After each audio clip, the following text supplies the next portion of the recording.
ልዕልትን ካልብን ለኔ አድርግልኝ፣ እኔ ደግሞ ዳዊትን ላንቺ አደርግልሻለሁ። ያለበለዚያ ከሉሊት ጋር ያላቸው ግንኙነት በጣም ከባድ ነው። ስለዚህ ሳያመልጥሽ መቅደም አለብሽ።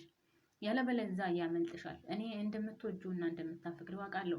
ስለዚህ አንቺ ካልብ ለኔ እንደሆነ አግዢኝ፣ እኔ ደግሞ ዳዊት ላንቺ እንደሆነና ወይም ጥሩ ጊዜ እንድታሳልፉ አግዝሻለሁ ስትላት፣ ልዕልት ደግሞ በፍጹም እንደዚህ አይነት ነገር በጭንቅላቴ ውስጥ የለም። እኔ ያላሰብኩትንና ያላቀድኩትን ለምንድን ነው አንቺ የምታወሪው? ለምንድን ነው አንቺ የምታስቢው? እኔ በፍጹም እንደዚህ አይነት ነገር አላደርግም ስትላት፣ ኤልሳ ደግሞ ያው ታውቃለች እንደምትወደው ዳዊትን እንደምትወደው ስለምታውቅ በፊት ከፍኖት ጋር ስላልተሳካላት አሁን ደግሞ ከልዕልት ጋር ገጥማለች ማለት ነው። መቼስ የኤልሳ ምላስ በጣም የሚገርም ነው። እዛም ሄዳ ሌላ ነው የምታወራው፣ እዚህም መጣ ሌላ ነው የምታወራው።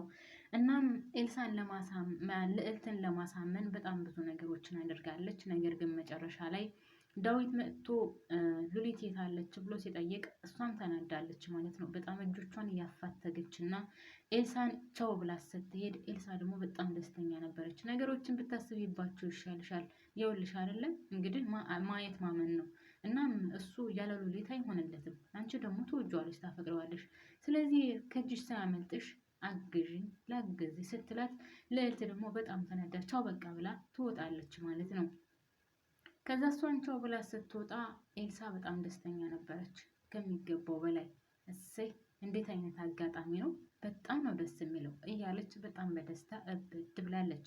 እናም ልዕልት ከቤት ከሄደችው በኋላ መቼስ በህልሟ ያልደረሰችበት ቦታ የለም።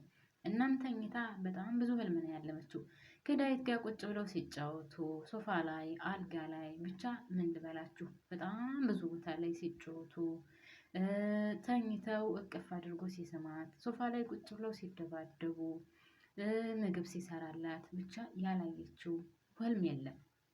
ያው አንዳንድ ጊዜ በቀን የምናልመውን በሌሊት እናየዋለን አይደለ? እናም የሉሊት ነገር ማለት የልዕልት ነገር እንደዛ ነው ከዳዊት ጋር ያላት ግንኙነት። እኔ እንደውም በጣም ረዘም ያለ ስለነበረ ህልሙ እንዴ ቆይ እውነት ሆነ እንዴ ዳዊት እንደዚህ በአንዴ ወርዶ የእውነት አናገራት? ምክንያቱም በጣም ከሚገባው በላይ ማንንም ማናገር የማይፈልግና ጥብረር ያለ ነው።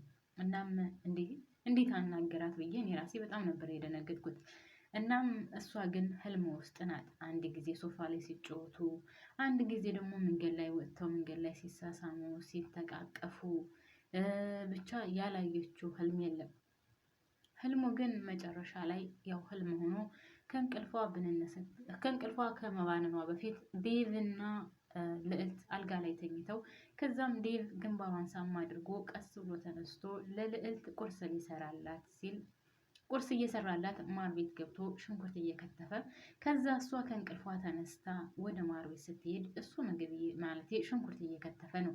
እናም እንዲህ ምን እያደረክ ነው? አይንህ እኮ በጣም ቀልቷል ስትለው፣ ለቆንጆ ሴት ቆንጆ ቁርስ እየሰራላት ነው ስላል፣ እንዲህ ምን እኮ ሰራዋለሁኝ አንተ ለምን ትሰራለህ? በቃ ሂድ እኔ ጨርሰዋለሁ ስትለው፣ አይ በፍጹም እኔ ዛሬ ቁርስ የምሰራልሽ ብሎ ሽንኩርቱን እየከተፈ እያለ ከዛ እግዚአብሔርን በጣም ነው የማመሰግነው አንተን የመሰለ መልካም ሰው ስለሰጠኝ ፈጣሪን በጣም አመሰግነዋለሁ ስትል፣ እንዴ እኔ ነኝ እንጂ ማመስገን ያለብኝ አንቺን የመሰለ ቆንጆ መልካም ሴት ስለሰጠኝ ፈጣሪን እኔ ነኝ የማመሰግነው ብሎ እሷን መቀፍ እሱን ተቃቅፈው፣ ከዛ እንደዛ እንደተቃቀፉ ሉሊት ትመጣለች ማለት ነው። ሉሊት መጥታ አንገቷን ነቅ ታደርጋታለች።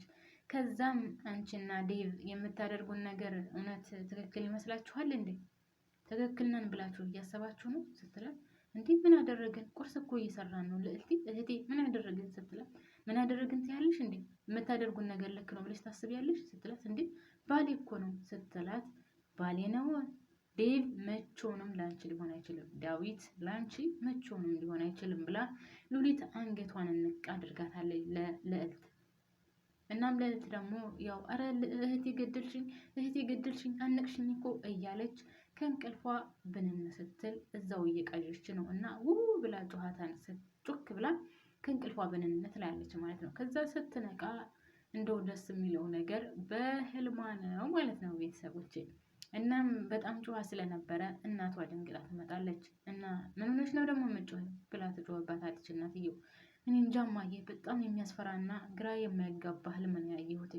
በስመ አብ ወወልድ ወመንፈስ ቅዱስ እያለች ቆይ ምንድን ነው ያየሽው? ምንድን ነው የምትቃዥው? አንቺ ቅዥታም የትም የትም እየሄድሽ እየተለቃቀምሽ ትወይና ማታ እየመጣሽ ትለፈልፊያለሽ። ከዛች መናጤ እህትሽ ጋር ቆይተሽ ነው አይደለም አሁን እንደዚህ እየመጣሽ የምትቃዥብኝ? የማንም ለቅምቃሚ ጋር ትወይና እዚህ እየመጣሽ ትቃዣለሽ ስትላት፣ እህቴን እንደዛ አትናገሪያት፣ እህቴ ምንም አላደረገችሽም፣ እህቴ እንድትናገሪብኝ አልፈልግም ትላታለች ማለት ነው። እናም እሷ እንደዛ በጣም ደንግጣና ከሚገባው በላይ ፈርታ አልጋ ላይ እያለች እያለ በሌላ በኩል ይሄ ማነው ኢንስፔክተር ተብዬው ልዕልትን መንገድ ላይ ያገኛታል ማለት ነው። ልዕልትን መንገድ ላይ ሲያገኛትኝ መንገድ ላይ ጠብቆ ወደ አንቺ እየመጣው ነበር ሲላት፣ ምን ፈልገህ ነው ደግሞ ወደ እኔ የምትመጣው ስትለው፣ ያልኩሽን ነገር አስበሽበታል? ይልቁንስ እኔ የሚያዋጣሽን ነው የምነግርሽ። በኋላ እስር ቤት ተወርሮሽ የሚያወጣሽ የለም። እናም ይሄን ወረቀት መፈረም አለብሽ። ሲቀጥል ቤቱን ለአልማዝ ውክልና ስጫትና ከዛ እሷ ተፈርም። ለእሷ ከፈረምሽላት በኋላ ይህን ወንጀሉን ነፃ አደርግሻለሁ ሲላት፣ እኔ በፍጹም ሰው አልገደልኩም፣ ምንም አላደረግኩም፣ እኔ ነፃ ሰው ነኝ፣ ነፃ የሚያወጣኝም አልፈልግም ስትለው፣ ኧረ እባክሽ መረጃዎቹ እኮ ወይዘሮ ሀሴትን አንቺ መርዘሽ እንደገደልሻት ነው የሚያሳየው ሲላት፣ በፍጹም እኔ ማንንም መርዤ አልገደልኩም። በዛ ላይ ደግሞ የሉሊት የአክስቴ ሉሊት እንደዛ ተደፋፍኖ እንዲቀርብኝ አልፈልግም። ገና እውነታው ይወጣል። እኔ ማንንም አልፈራም። የምፈልገውን ነገር ማድረግ ትችላለህ ስትለው፣ ልቁንስ ብታስቢበት ይሻልሻል። እስር ቤት ተወርሮሽ በኋላ ማንም አያወጣሽም ሲላት፣ ዳዊት ከኋላ ይመጣና ምን እያለሽ ነው ያለው? ደግሞ ምን እየተናገረች ነው? ምን እያልካት ነው? ምን እያልክ ነው ብሎ ፊት ለፊት ሲገጥመው፣ እባክህ ዞር በል አንተ፣ በማያገባ እየገባ አትጃጃልብኝ፣ ዞር በሲለው፣ አንተ እኔ ነው የምትናገረው ብሎ ወደ እሱ ጠጋ ሲል ልዕልት ወደ ኋላ ትጎትተዋለች። እናም እባክህ አርፈህ ተቀመጥ፣ አርፈህ ካልተቀመጥክ እኔ ማን እንደሆንኩ አታውቅም፣ ከማን ጋር እያወራህ እንደሆነ አታውቅም፣ ጉድህ እንዳይፈላ እስር ቤት እንዳልወረውረህ ሲለው፣ እባክህ ዞር በል ወደዛ፣ አንተን እኔን የምትናገረው እገልሃለሁ፣ ሁለተኛ ከዚች ልጅ አጠገብ ብትደርስ እገልሃለሁ ብሎት ሉሊት ጎትታ ይዛው ትሄዳለች ማለት ነው። ይሄ ፖሊስ ተብዬው ደግሞ ቆይ አሳይሃለሁ አንተ ወጠጤ እያለ ይሄዳል ማለት ነው። በሌላ በኩል ካሌብና ኤልሳ ይገናኛሉ ቀጥረው። እናም በር ላይ ሆና አዳምጣታለች። ኤልሳና ማለት ኤልሳ አልኩኝ፣ ልዕልትና ሉሊት እያወሩ እያለ ካሌብ እናቷን እንዳስፈራራት በጩቤ ሊወጋት እንደነበረ ምናምን ለሉሊት ስትነግራት ሰምታ ስለነበረ እናም እሱን ደግሞ አምጥታ ለካሌብ ትነግረዋለች። እና የኤልሳ ነገር ደግሞ በጣም የሚገርመው ነው። የሌለ እኮ ነው እየዶለቱብህ ነበረ። ሁለቱ እህቶች ስላንተ ነው ሲያወሩ የነበረው። እና ምንድን ነው ያደረግከው ነገር ለኤልሳ ማለት ለሉሊት ምንድን ነው ብለህ የነገርካት? እነሱ እየዶለቱብህ ነበር። ሲጀመር ሉሊት ከዳዊት ጋር ነው በጣም ተቀራርበዋል። ከእሷ ጋር ከዳዊት ጋር ያለችው ቅርርብነት በሚገርም ሁኔታ ነው። እናም ይመስለኛል የሁለታቸውን ፍቅር ሻክሯል። አንተ ግን ምን ብላት ነው እንደዛ የተቀየረችው? ምን የተናገርካት ነገር አለ ስትለው፣ እኔ ምን አልኳት? ምን አለችሽ? ምን ሰማሽ? እያለ እሱ ደግሞ የእሷን ይሰማል ማለት ነው። እሷ ደግሞ ይህን ሲሰማላት እና ብሎ ስላዳመጠላት ያለ የሌለውን ወሬ ትሞላዋለች ማለት ነው። እሱ ደግሞ ማለት ካሌብ፣ ቆይ ግን ሉሊት ምን ሆና ነው? ከወንድምሽ ጋር ያላት ግንኙነት እኮ በጣም ነው የሚገርመው። እኔን ትታ እኮ እሱን ወደዋለች። ሁሉ ነገሯ ከሱ ጋር ነው ሲላት፣ አዎ እኔ እኮ ነገርኩት፣ ሁሉ ነገሯ ከሱ ጋር ሆኗል። ቀረቤታቸው በጣም ከሚገርመው ከምታስበው በላይ ነው። እናም አንተ ግን ያንተና የሷ ፍቅር እኔ ሳስበው ይሻከር ይመስለኛል ስትለው፣ አይ እኔ በጣም ነበር የምወዳት፣ ግን በጣም በሚገርም ሁኔታ ከሱ ጋር ነው ያለችው ከወንድምሽ ጋር። እናም የወንድምሽ ሁኔታ ደግሞ እያሳሰበኝ ነው። ከሷ መራቅ አለበት። ለምንድን ነው ከሷ የማይርቀው? ይላታል ማለት ነው። እንግዲህ እኔ የማውቀው ነገር የለም። ለማንኛውም ሉሊትና ዳዊት በጣም ተቀራርበዋል።